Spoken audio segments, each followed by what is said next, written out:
बढ़ते और अब जानते हैं ब्रोकरेजेस के रडार पर क्या है। बैंकिंग है, फाइनेंशियल्स हैं, और भी कई सारे ब्रोकरेजेस हैं जिस पर हमें नजर रखनी चाहिए। वामाक्षी हमारे साथ जुड़ी हैं बताने के लिए। गुड मॉर्निंग वामाक्षी, बताएं इस वक्त ब्रोकरेज रिपोर्ट्स क्या कह रही हैं। जी बिल्कुल, शुरुआत करते हैं हम एसबीआई से। सीएलएसए ने एसबीआई पर खरीदारी की राय दी है। लक्ष्य का है 680 प्रति शेयर का। उनके मुताबिक जो ग्रोथ और मार्जिन है उसमें एक सुधार आता हुआ नजर आ रहा है। स्ट्रॉन्ग ग्रोथ की जो ट्रेंड नजर आई है वो भी आगे चलते हुए कंटिन्यू होगी। मार्जिन ट्रेंड्स पिछले कुछ क्वार्टर से अप ट्रेंड दिखा रहे हैं और ये आगे चलते भी ये ट्रेंड हमें दिख सकता है। असेट क्वालिटी मजबूत है और जो ओवरसीज बुक है उसमें कोई रिस्क नजर नहीं आ रहा है। तो ये सारे फैक्टर्स को ध्यान में रखते हुए सीएलएसए ने एसबीआई पर खरीदारी की राय दी है। इनफैक्ट उन्होंने टारगेट प्राइस भी रेस किया है, 680 पर शेयर कर दिया है।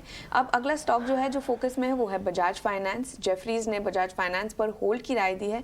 लक्ष्य का है 8000 प्रति शेयर का। उनके मुताबिक जो क्रेडिट कार्ड अपॉर्चुनिटी है बजाज फाइनेंस पर, उस पर काफी अच्छी तरीके से कैपिटलाइज कर सकता है। बजाज फाइनेंस पहला एनबीएफसी बन सकता है जो क्रेडिट कार्ड लॉन्च कर रहा है। ये ग्रोथ जो है वो प्रीमियम वैल्यूएशंस को भी सपोर्ट करता है। तो ये सारे फैक्टर्स को ध्यान में रखते हुए जेफरीज ने बजाज फाइनेंस पर होल्ड की राय बरकरार रखी। लक्ष्य का 8000 प्रति शेयर का।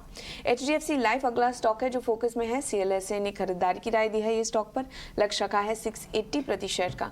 उनके मुताबिक जो अंडर परफॉर्मेंस चल रहा है स्टॉक में वो अब खत्म हो सकता है। एचडीएफसी बैंक का वॉलेट शेयर है वो भी बढ़ सकता है। पीएनबी मार्जिन्स एक्साइड लाइफ और एचडीएफसी लाइफ दोनों के लिए स्टेबल नजर आ रहे हैं और वैल्यूएशंस अब जाकर काफी रीजनेबल हो चुके हैं। तो ये सारे फैक्टर्स को ध्यान में रखते हुए एचडीएफसी लाइफ पर सीएलएसए ने खरीदारी की राय बरकरार रखी। और आखिर में फोकस करते हैं एक रिपोर्ट पर। जेपी मॉर्गन ने पूरे फाइनेंशियल सेक्टर पर यह रिपोर्ट लिखी है और उनके मुताबिक जो भारतीय बैंक है उनका पिछले 10 साल में सबसे बेहतरीन प्रदर्शन रहा है।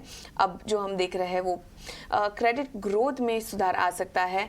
जो असेट क्वालिटी के लिए रिस्क है वो भी काफी कम है और एनआईएम इनफैक्ट निकट अवधि में काफी अच्छी तरीके से सुधर सकता है। उनके मुताबिक जो माइक्रो स्टोरी है वो मैक्रो स्टोरी के कंपैरिजन में काफी बेहतर है।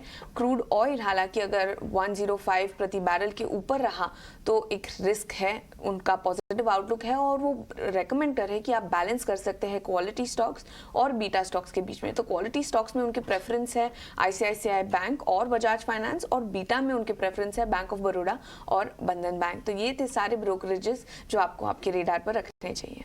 बिल्कुल वामाक्षी, शुक्रिया ये सारी खबरें हमें ब्रोकरेजेस के रिपोर्ट्स हमारे साथ यहाँ पर बताने के लिए। तो क्लियरली बैंक्स, फाइनेंशियल्स और साथ ही लाइफ इंश्योरेंस प्लेस भी, क्योंकि एचडीएफसी लाइफ पर भी ब्रोकरेज रिपोर्ट्स आती हुई नजर आई हैं। लेकिन एक और इंपॉर्टेंट खबर और